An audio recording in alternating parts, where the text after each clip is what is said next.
Hi everyone, it's Tutorials by A here, and today I'll be showing you how to create this really cool Tidal Wave bracelet. Now today I'll be showing you how to create an all-around version, but you can also make a slimmer, more simple version if you would like, which I actually like wearing this one a lot too. So anyways, I actually created this bracelet a super duper long time ago. I made it on the loom in a more difficult position, so I didn't really want to film a tutorial for it, or I was reluctant to because I was like, oh my gosh, so much work.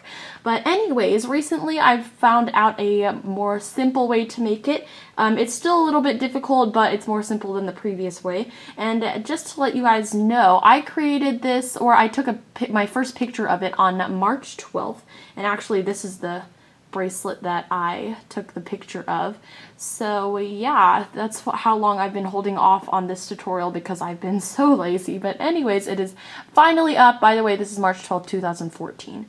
So anyways, I've also created a fishtail version of this bracelet. So this is basically what it looks like. At the time of filming, I don't have a tutorial for this up yet, but let me know down in the comments if you do want a tutorial, and I will link it in the description box as soon as I make one, if I do happen to make one. And yeah, so anyways, don't forget to give this video a big thumbs up, just if you already love this bracelet. That's what I always say. So anyways, now without further ado, let's get started. So today you will need any type of loom. I highly recommend using a very good quality loom for this bracelet since there will be a lot of tension on your loom. You'll also need a hook. I highly recommend, again, using a high quality product as your hook, such as a Rainbow Loom metal tipped hook. This hook is a lot stronger than the plastic hooks, and I think that the plastic hook may break during this bracelet because there's a whole lot of tension.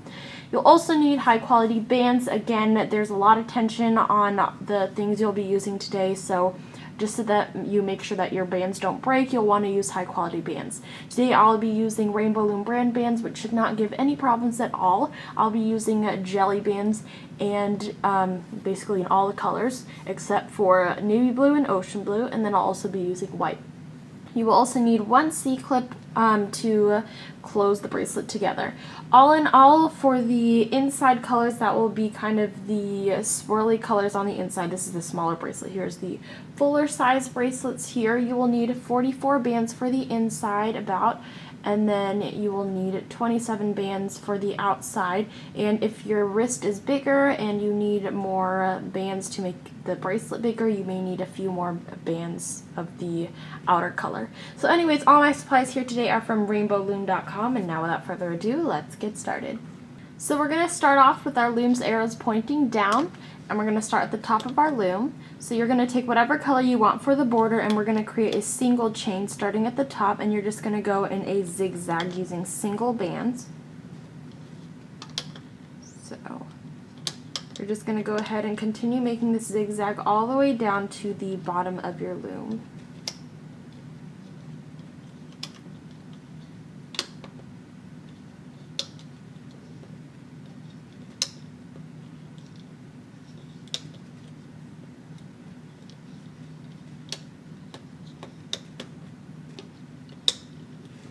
And I'm not going to go super slow during this part because obviously this is the most basic bracelet you can make. So just continue doing this all the way down to the bottom of your loom.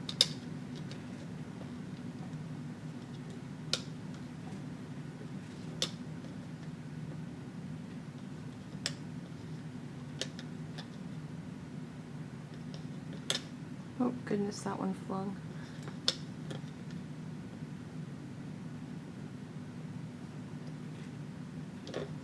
Okay, so when you're finished, you should have something like this on your loom. You want to go ahead and push all the white bands down to the very bottom of your pins.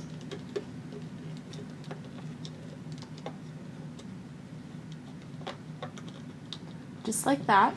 And then now we can go ahead and add on the twisty bands that go in the middle.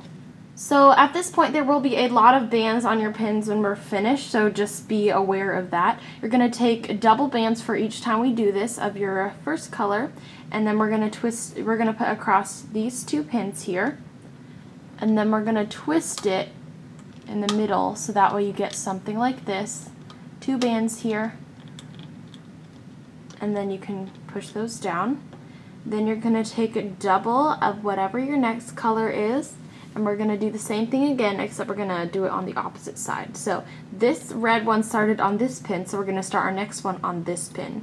So this pin diagonally here, then you're going to stretch it downwards and twist it across the next pins here. So you should get something like this. I'll zoom in a little bit so you can see. So you should have something like this now. Now we're going to do our next one. The orange one started on this top pin here, so we're going to start our yellow one on the next pin here. So put it across those two, and then you're going to twist it in the center as you put it right here. Just like that. And now we're going to add our next color, which for me is green. We're going to start it on this pin right here. Go diagonally, still using double bands, and twist that right there. Just like that. Now we're going to take double of our next color. We're going to start it on this pin here because the green one started up here, so we're going to go on this pin here now. Put it across, twist it, and put it diagonally there. So it should be holding on to a total of 4 pins. Then take your next color, which for me is purple, and the blue started on this pin, so we're going to start on this pin here. Put it across these two, then you're going to twist it and put it across the next ones. Just like that. And so now you know what I mean by there's going to be a lot of bands on each pin. And then you're going to grab your next two, and the purple started up here, so we're going to start right here. Put it across the top two, twist it, and then put it across the next bottom two here. And then we're going to continue again with our red band on this top pin here, twist it, and put it across right here. Just like that. And then you're going to take your next colors, start it on this pin here, twist it, and put it here. So again with your next color,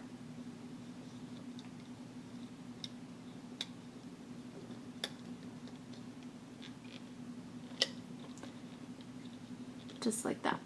And if you happen to don't twist it in the center, you're going to get kind of like a really long, this is the fishtail one, sorry. You're going to get a really long stretched band, and it's not going to have the whole tidal wave effect, it's just going to be straight. So that's kind of a variation you can do of this bracelet. So next here, and twist. And then add your next one here. A little trick to remembering where your next band goes is, as you can see, the blue is holding on to these 4 pins, and you're going to count this one as the very top one. You're going to go on to the second most top pin for your next one.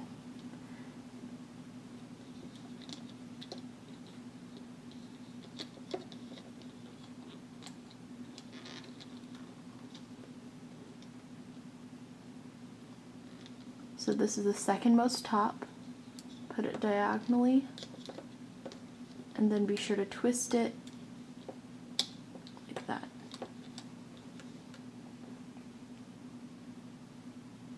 Your next color here, and then twist it in the center, just like that. Continue on again. This is the second most top one right here.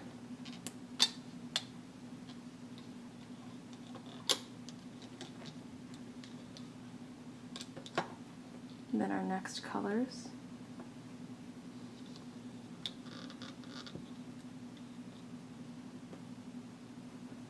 Still using double bands for the whole entire thing.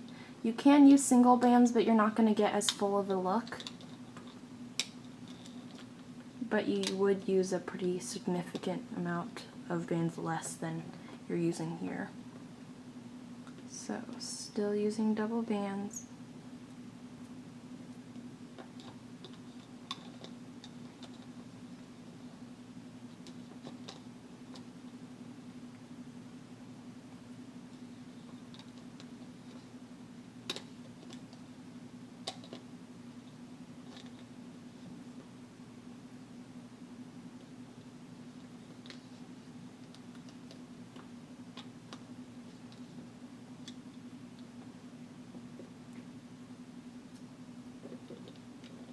And we are almost done.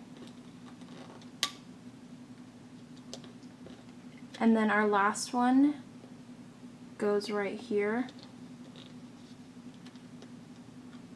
just like that. So your last one should be touching these four, and I know there are not going to be any more layers that are going to layer on top of these pins here, but that's totally fine. So let me just give you a quick run through of what my loom looks like.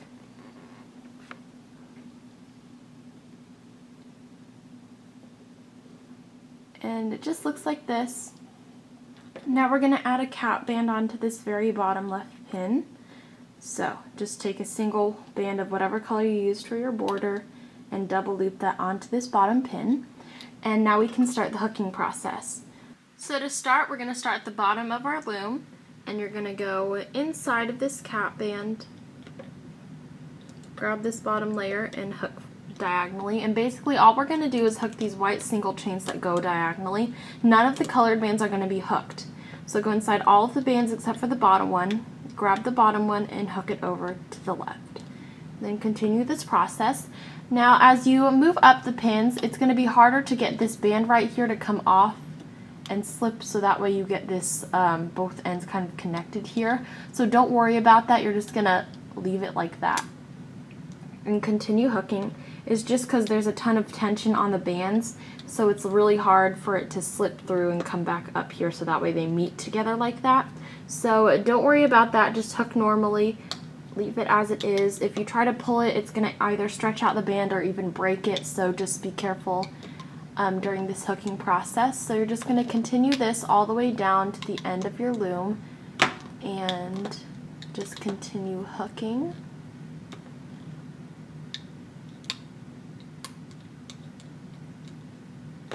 Remember, you're going inside all of the bands except for the bottom one, and you're grabbing the bottom one and hooking it.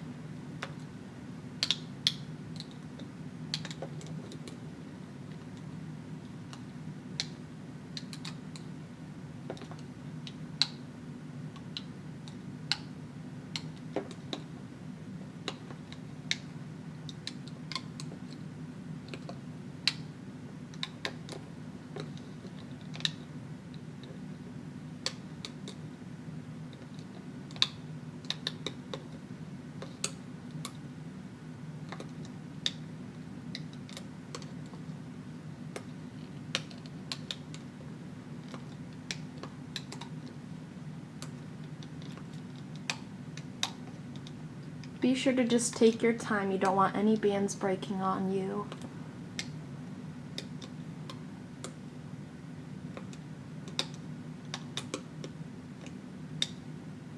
And then once you get to the last band, just hook that over diagonally, just like that. Now at the top of your loom here, you're going to take one band and you're going to go inside all of the bands that are on this middle pin here. Go inside of all of them.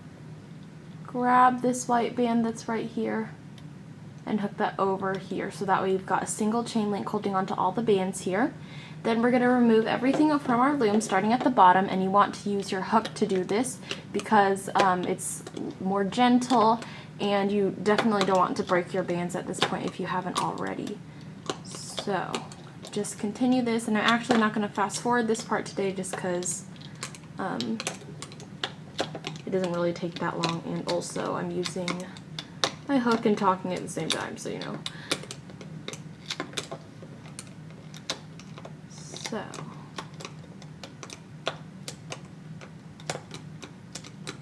and then when you're to the end right here, you're just going to grab a C-clip and attach it onto the bands that are over here.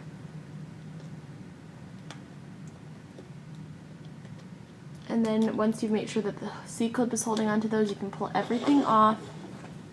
And you should get something crazy like this, but that's okay. Just give it a couple tugs and it should even out most of the bracelet. Like this. And then if you have some bands that are tucked inside, you just want to pull those outwards. Give everything a tug to make sure it's all even and nice.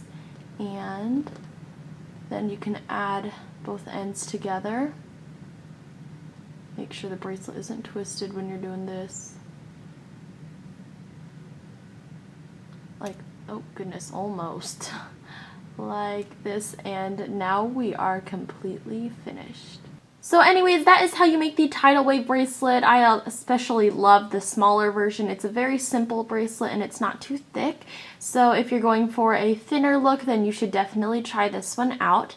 And yeah, so don't forget to give this video a big thumbs up if it helped you out, and also leave me a comment below if you would like a tutorial on the fishtail version. The fishtail version is significantly more difficult, but if you guys want a tutorial, then I will definitely try my best to make one.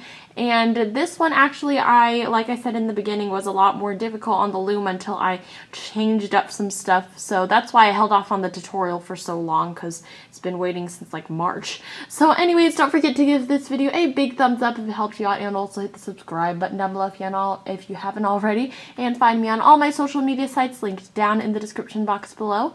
Thank you all so much for watching this video, and I will see you in my next tutorial. Bye!